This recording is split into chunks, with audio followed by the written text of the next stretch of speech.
Boa noite. Aprendi a olhar aqui o chat. Tem gente chegando.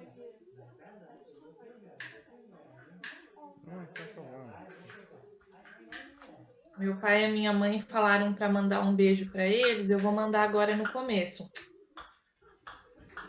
Porque depois desconcentra.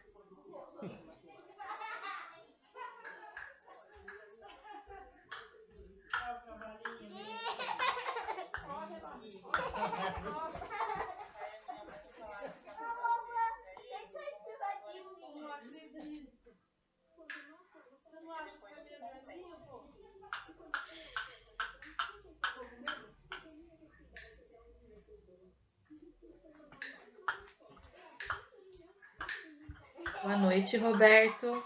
Boa noite, Fernanda. Boa noite, Vitória e Kevin também.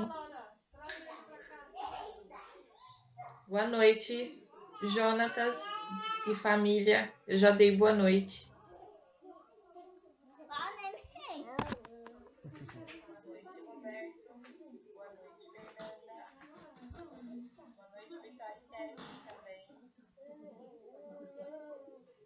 Vitória e Kevin também. Boa noite, Jonatas e família. Eu já dei boa noite.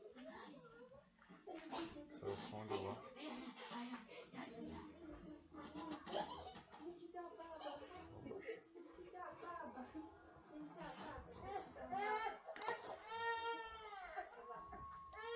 Boa noite, Celcinho e família, Adriel, Maiara. Boa noite, Luiz e Nilza. Tá dando para me ouvir tranquilo?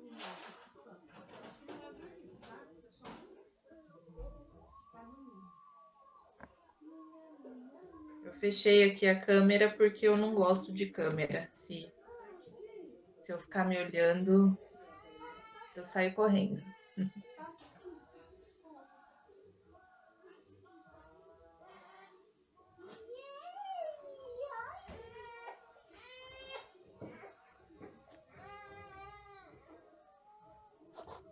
Vamos lá. São 20h57 agora. Vamos esperar mais um minutinho.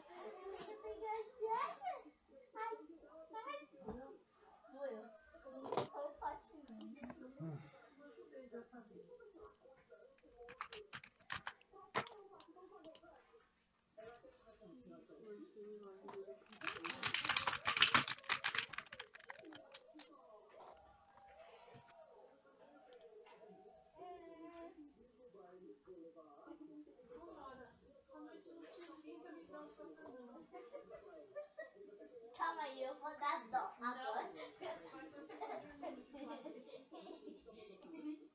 Eu vou te dar um sofá.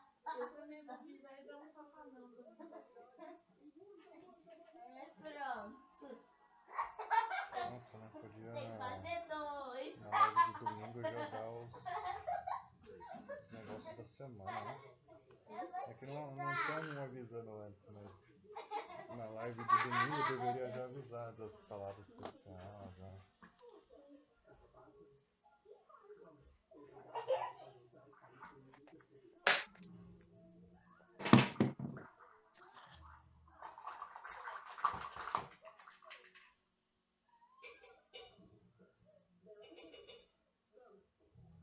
Você está preso, seu pé.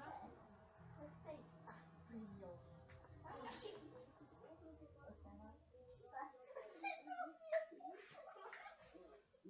Boa noite, Fer.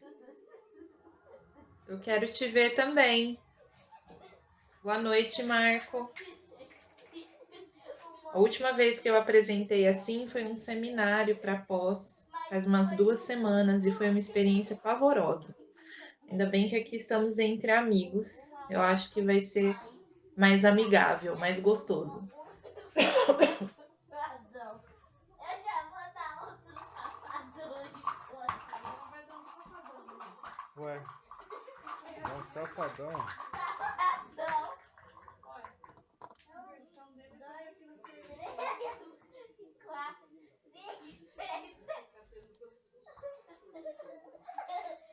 um safadão, hein? Safadão. Ah, aquele Kevin lá é o... Boa noite, tia. Pode me bater.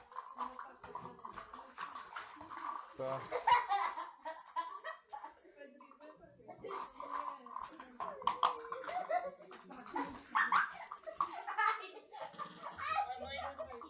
Ai, tá alto, tá bom. Tá com o ouvido grudado, você tá...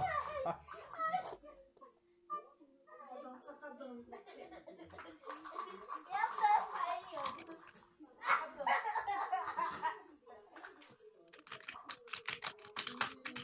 Vou pegar lá em cima.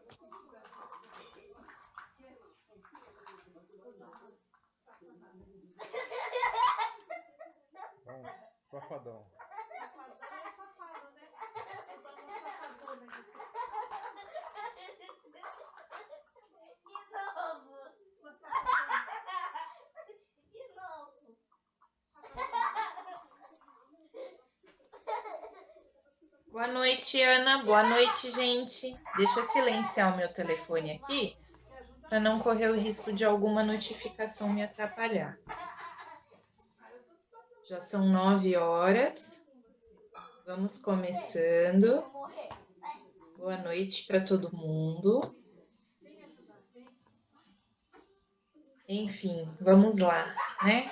Eu Atender meu corpo. vou compartilhar algumas coisas que Deus tem falado ao meu coração com vocês hoje.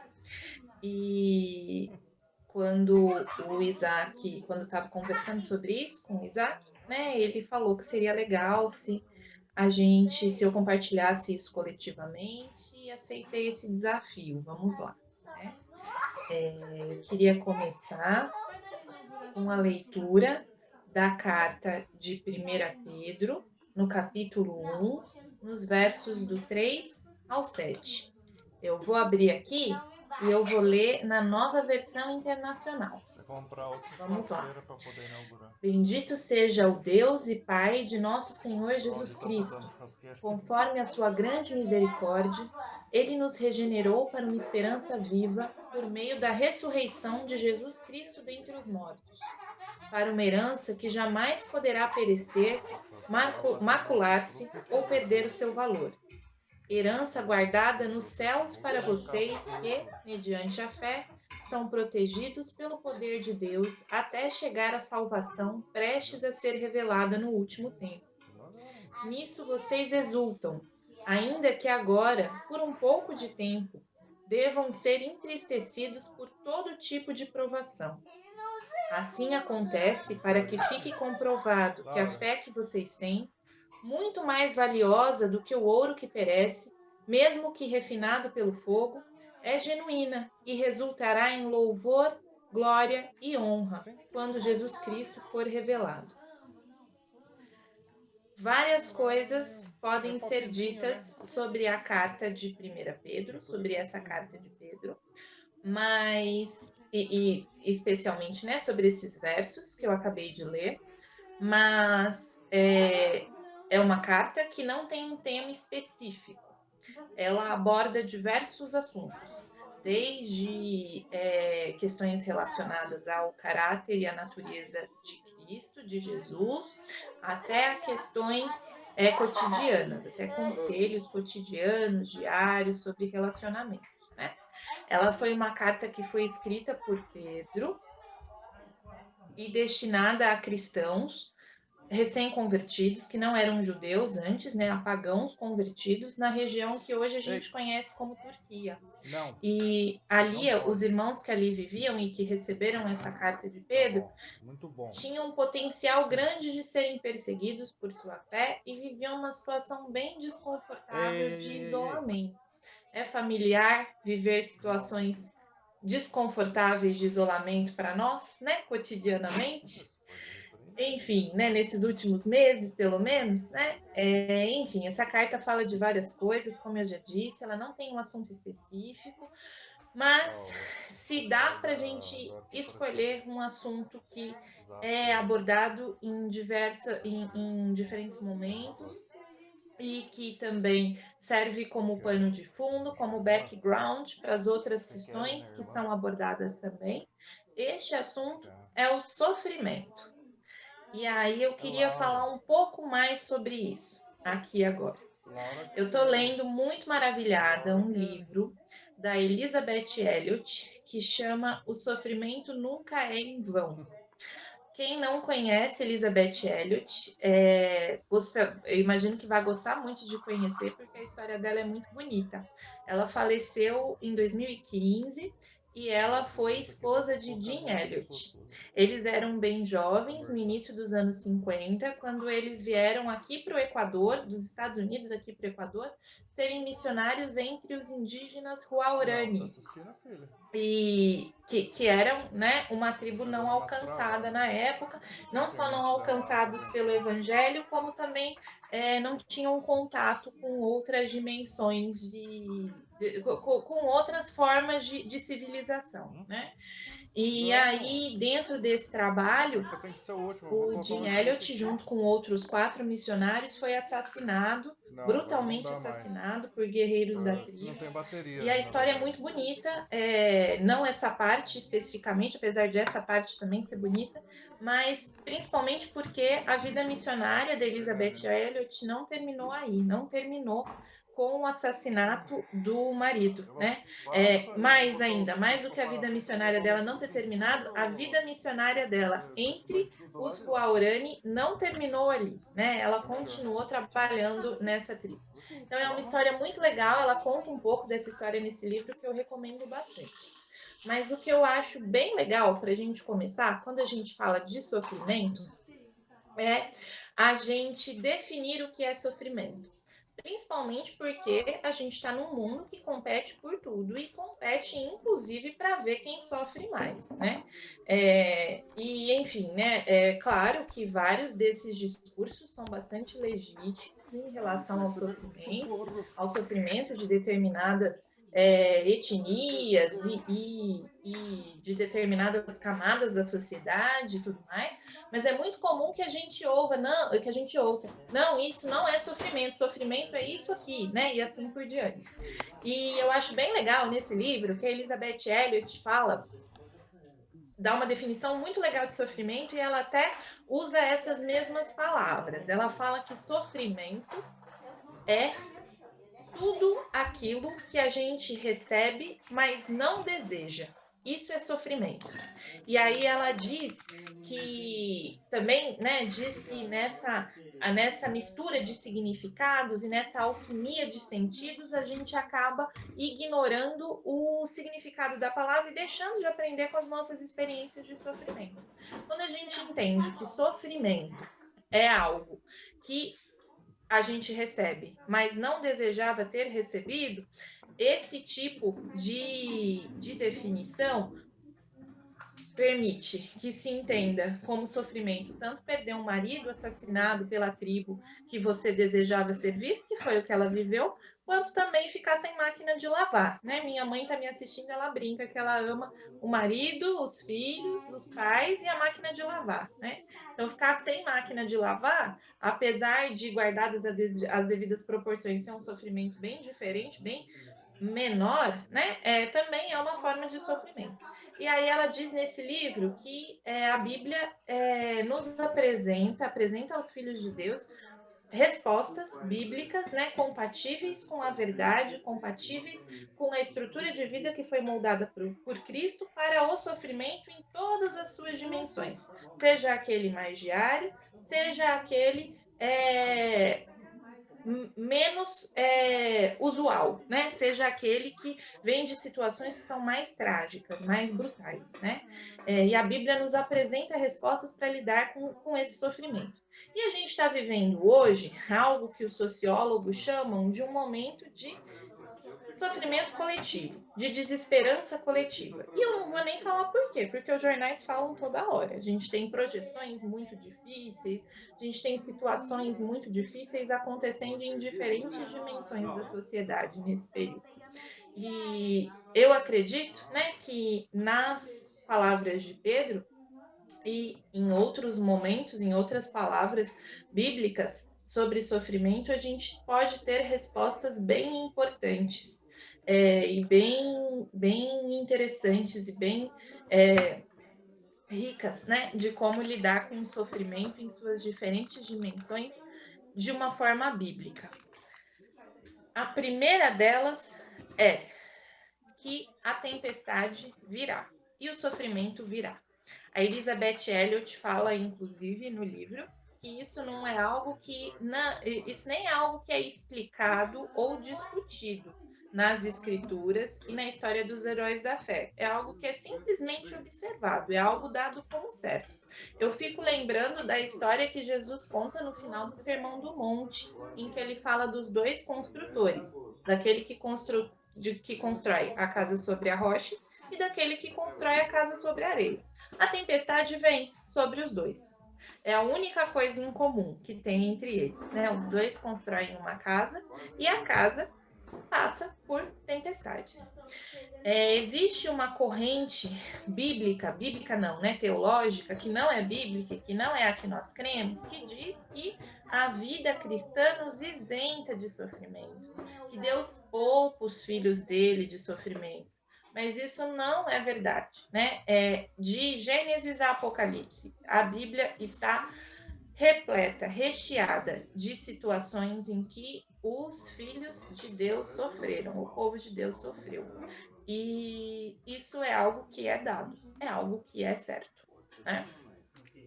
Só que a questão é, né? E aí vem o segundo ponto. Existe uma resposta, uma forma bíblica de lidar com o sofrimento, porque existe um mistério muito importante e muito rico no sofrimento na vida de um cristão, né? Para o sofrimento na vida de um cristão. Quando Jesus prevê a própria morte e diz que a morte dele vai ser algo difícil, quando Jesus fala sobre a própria morte em Mateus 16, eu não vou abrir porque todos conhecem, Pedro fala, não, mestre, tem de piedade de ti, isso não vai acontecer com o Senhor, não, né? E Jesus solta um chega para lá nele, não é, isso não é verdade, né? Você não está, Jesus fala que ele está vendo as coisas da perspectiva dos homens e não da perspectiva de Deus, né? E Jesus fala isso por quê? Porque existe algo que a gente não entende e que a gente talvez nem goste tanto, que é o enorme potencial que as situações difíceis, que as situações de sofrimento têm ao moldar a nossa fé, né? Por meio dessas situações difíceis que a gente aprende lições importantes, que a nossa fé é fortalecida, que a gente cresce para além daquilo que a gente sente, que a gente desenvolve um coração ensinável em relação à verdade do Espírito Santo, ensinado em relação ao nosso relacionamento com os outros irmãos. O sofrimento, é aquilo que vem de um coração que está ensinável mesmo em relação a essas situações que são difíceis, que são inóspitas, que fortalecem a nossa fé. É aí que a nossa fé é fortalecida, é aí que a nossa fé frutifica. É diante dos momentos em que as nossas expectativas naturais, as nossas possibilidades humanas se diluem completamente. É diante do sofrimento, né? Tiago fala no primeiro capítulo da sua carta que a gente tem que considerar motivo de grande alegria o fato de nós passarmos por tribulações, porque as lutas produzem em nós perseverança, que fortalecem a nossa fé e o nosso caráter. Eu gosto muito de uma autora cristã que define a alegria como a firme certeza de que Deus está no controle de todos os detalhes da nossa vida, como a serena confiança de que no final tudo vai dar certo e como a obstinada escolha de louvar a Deus sobre todas as coisas. Então, misturando um pouco, né, quando o Tiago fala que o fato de passarmos por provações deve ser visto como um motivo de grande alegria, ele está falando que diante das provações, nós devemos, né, ter uma grande e firme certeza e uma grande e serena confiança e uma grande e obstinada escolha, né, de louvar a Deus e de crer na sua bondade e na soberania dele. E aí, né, passar por uma tempestade pode, enfim, né, ser uma grande oportunidade de crer e de confiar no Pai, né? E aí eu fico pensando numa terceira lição que a Elizabeth Elliot escreve nesse livro, quando ela fala sobre a relação dela com o sofrimento. E é uma lição que, apesar de ser um pouco difícil de ouvir, é muito real e é muito sábia, né? Eu acho que foi uma das coisas mais profundas que eu li ou do qual eu tive contato nesses últimos tempos, nesses últimos meses. Antes de falar da situação do conselho, vou contar uma história. Estou vendo aqui meu pai falando para eu citar ele, e aí eu vou. Era bem isso que eu tinha pensado em fazer. Quando eu estava na faculdade, eu pegava vários ônibus. Eu estudava em Santos e minha família, né, morava em Jundiaí, mas minha mãe trabalha em São Paulo. Eu encontrava com a minha mãe em São Paulo para depois ir para Jundiaí e eu era noiva, namorava o Isaac aqui em Dayatuba, né? Então a minha vida era cheia de rodoviárias e os ônibus tinham horários bem certinhos. E aí se eu perdesse um ônibus, um metrô ali em São Paulo, se eu pegasse esse não esse, eu ia embora 2 horas depois. Enfim, né? Era uma vida bem reguladinha em relação a horários de ônibus no final de semana. E durante um grande período dessa vida, né, dessa odisseia entre uma rodoviária e a outra, eu perdia tempo, né, ficava a tarde inteira na rodoviária, ou dentro do ônibus, ou em algum lugar aí nesse meio do caminho. E eu lembro que eu ficava tão irritada porque eu estava dentro do ônibus, ou porque eu estava presa na rodoviária, ou porque eu estava perdendo tempo, que eu não conseguia fazer mais nada, eu só conseguia ficar irritada. Né? Só conseguia, perder o humor porque eu tava ali, né? Porque eu tava irritada. E porque eu tava irritada, porque eu tava perdendo tempo, porque as coisas não tinham saído como eu tinha planejado. E o meu pai me deu, nessa mesma época, uma almofada de pescoço, daquelas almofadas de viagem mesmo, né? Que era bem fofinha, bem confortável, daquelas que tem recheio de isopor, assim, bem fofinha. E junto com essa almofada, eu até reproduzi isso para uma amiga minha, adolescente, né? Que fez 18 anos e queria fazer faculdade também, viajando muito também.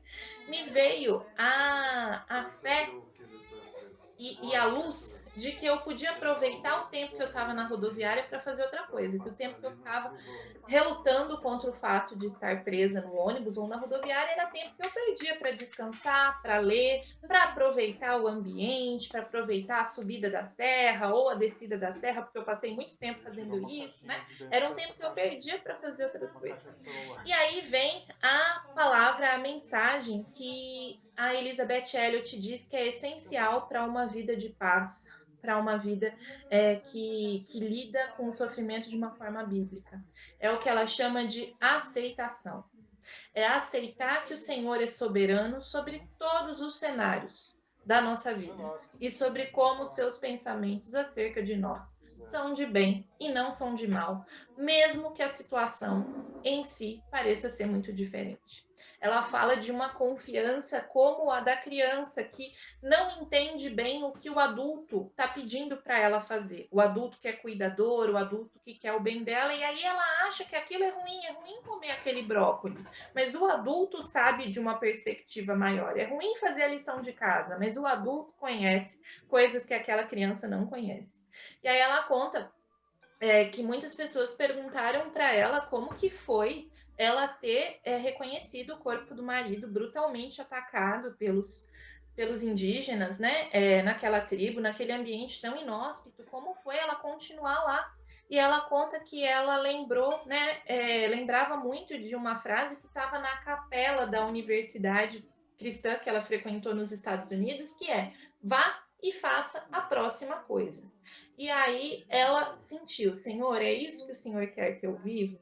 Então o Senhor precisa me dar graça para viver para que eu vá e faça a próxima coisa. E ela permaneceu, foi e fez a próxima coisa e colheu frutos maravilhosos de uma história que eu considero uma das mais bonitas,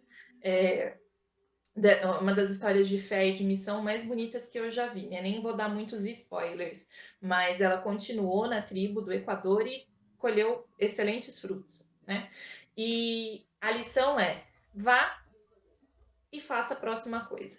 Aceite a situação de sofrimento que o Senhor colocou diante de você a partir da certeza firme e da confiança serena de que Ele é bom e de que os seus pensamentos acerca de nós são de bem e não de mal. A aceitação é uma parte importante disso, né? É importante a gente pegar a nossa almofada e olhar pela janela nas situações difíceis, nos momentos de espera, maiores ou menores. Aí a gente fala tanto de lutos e de sofrimentos intensos e profundos e de grandes violências, quanto também, né, de situações que são frustrações aparentemente menores. A aceitação é muito importante, né, para desfrutar de uma vida de fé e de paz, mesmo diante do sofrimento.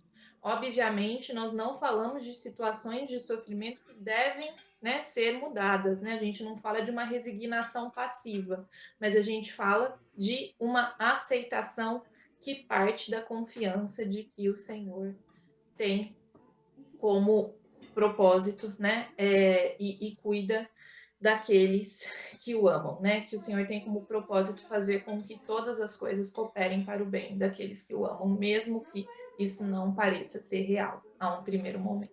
Né? Então era mais ou menos isso que eu queria compartilhar e agradecer por vocês terem ouvido aqui. E queria desafiá-los, como eu estou me desafiando nesse momento de sofrimento coletivo, né? E de pequenos e grandes sofrimentos cotidianos, a procurar a nossa almofada e tentar aproveitar a viagem, mesmo que isso implique, mesmo que essa viagem implique em chás de cadeira em momentos de sofrimento, em algum momento. Deu 20 Né? minutos, ó, podia Muito falar mais. obrigada, irmãos. Uma boa noite.